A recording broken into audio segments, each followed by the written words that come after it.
Hi, everybody, and welcome to another video on dealing with ideal gases. I'm trying to make a number of ideal gas videos sort of to keep each video simple as you build your skills in dealing with ideal gases.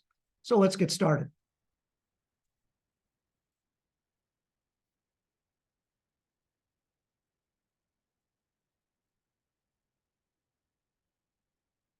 Okay, here you go. It's video number 2. And here's what we're going to do. Of course, you're going to remember, you need to have this by heart. Two statements of the ideal gas equation of state for a closed system, PV equals MRT, and P times little v equals RT, specific volume, little v. So in this video, what we're going to do is practice using the ideal gas equation of state for analyzing a process. Instead of just one thing, determine the mass. We're going to have a couple of example problems where you're given state 1 and you're given state 2, and you're asking questions about an ideal gas going from state 1 to state 2. So let's go ahead and get started with that. Okay, example 1, nitrogen. Now let's see, we immediately recognize that as an ideal gas. Boom. With a mass of 2 kilograms is contained inside a piston and cylinder. Sounds familiar, doesn't it? Pressure of 500 kPa and temperature of 95 degrees C. That sets state 1. The nitrogen undergoes an expansion process and the volume doubles and the pressure drops to half the initial pressure. Do you see how that sort of describes state 2? It says determine the final volume and the final temperature.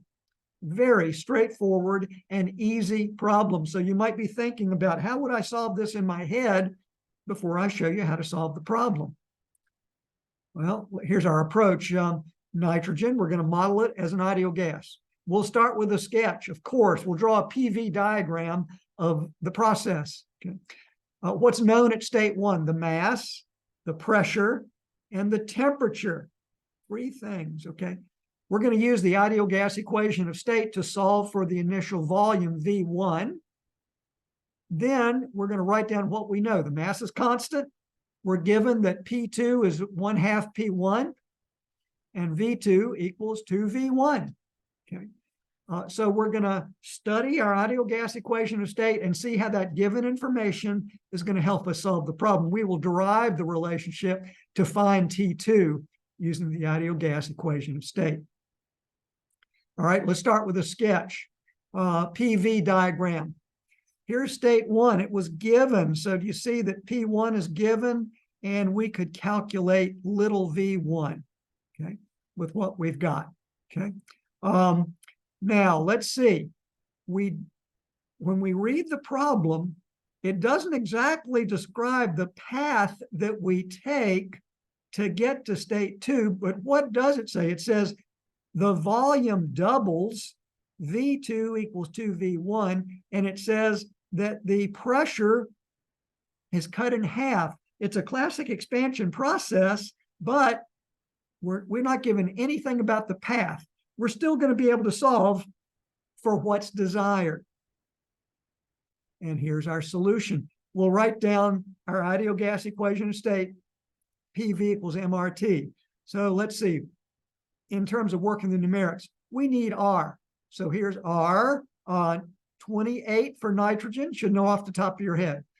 R bar, should know off the top of your head for SI units, 8.314 kilojoules per kilomole degree K. Solve for R. Here it is, kilojoules per kilogram degree K. The mass is known. I've drawn that in yellow. I solved my problems in Excel, which I did probably for the last 20 years of my work, 35 years of work experience, okay? T1 is given, so I turned that yellow, 95 degrees C, and I immediately turned that into absolute temperature, adding 273. P1 is given, so now I can solve. I would write out pencil and paper. Well, what's an expression for V1? We've got now everything on the right-hand side is known. V1 is MRT1 over P1. So solve straight out for the volume, 0.437 cubic meters. All right. What else are we given in the problem? V2 is double V1, okay, double it. P2 is cut in half from P1, cut it in half. And now we need to come up, back to our ideal gas equation of state. Let's solve for T2. Well, T2 is P2V2 over MR. Everything on the right-hand side is known. We'll solve for T2 in degrees K, absolute temperature 368, subtract 273 because it's good engineering practice to express your answer in either degrees C or degrees F, okay? And there's our answer. We have done the problem. So key learning, lots of ways to use the ideal gas equation of state, okay? A little aside, imagine if you're allowed to create a formula sheet. Do you see that? Now, I hope that you've got this, the ideal gas equation of state, in your head. I hope that you don't even have to write this out on a formula sheet.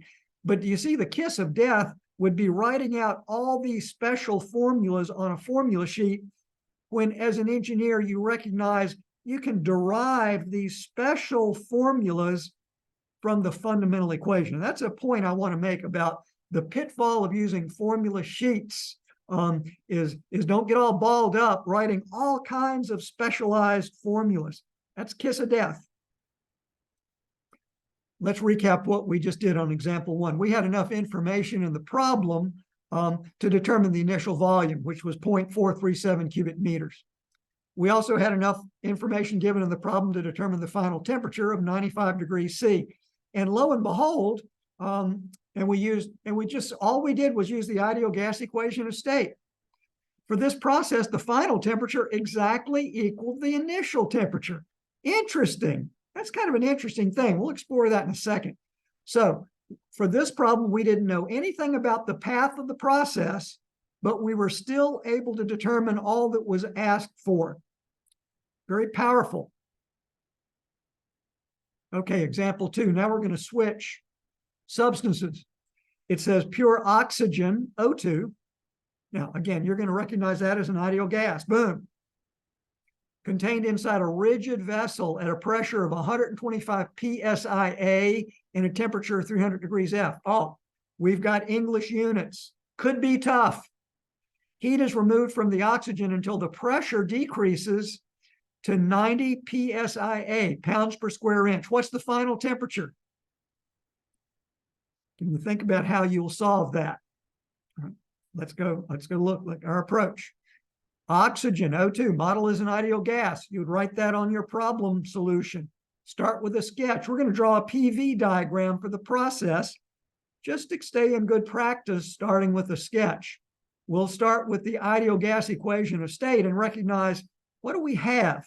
Well, we have P1 and we have T1, but we do not have V1 and we do not have M. So now we've got one equation, we've got two unknowns. So we can't immediately find V1. Can't find M, okay? What do we know about the volume? As stated in the problem, since it's a rigid tank, we know that V1 equals V2, and therefore little v1 equals little v2. Okay.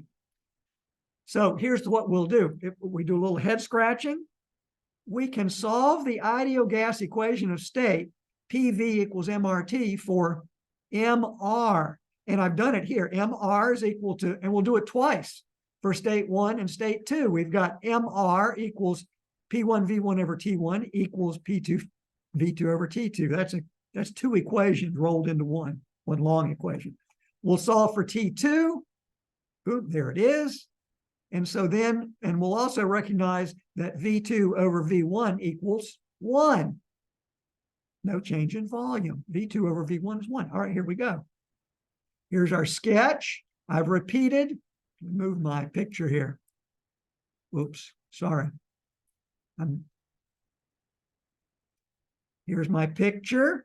I'm showing oxygen, Q in. Okay, there's going to be some Q in, but it's going to be a negative number because we're rejecting heat. What's W out? Anybody think?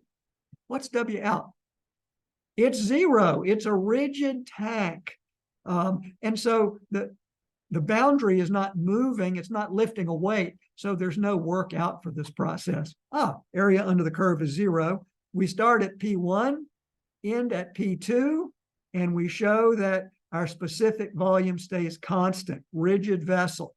Okay, so specific volume is constant. Mass is constant, it's a closed system.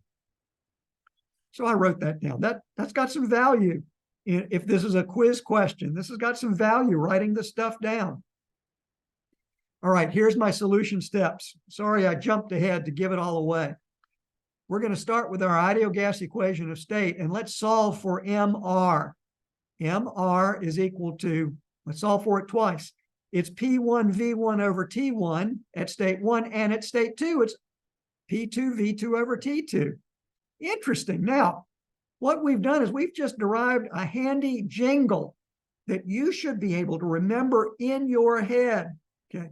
It applies to an ideal gas for a closed system. The jingle is P1V1 over T1 equals P2V2 over T2. Remember that jingle in your head. It's going to pay off for you. Quiz time, test time, and an engineering practice. Applies to an ideal gas, closed system. All right. So back to our problem. Solve for T2. T2 is P2V2 over P1V1 times T1. Now let's look ahead. Look at this. V2 over V1, the volume doesn't change. V2 over V1 is 1. So let's simplify our equation. T2 is P2 over P1, T1. Now let's go over and look at the numerics. T1, right-hand side, everything is known. T1, 300 degrees F, we must go to absolute temperature. Add 460. Must be working in absolute temperature for this to work. 760 R. P1, 125 PSI.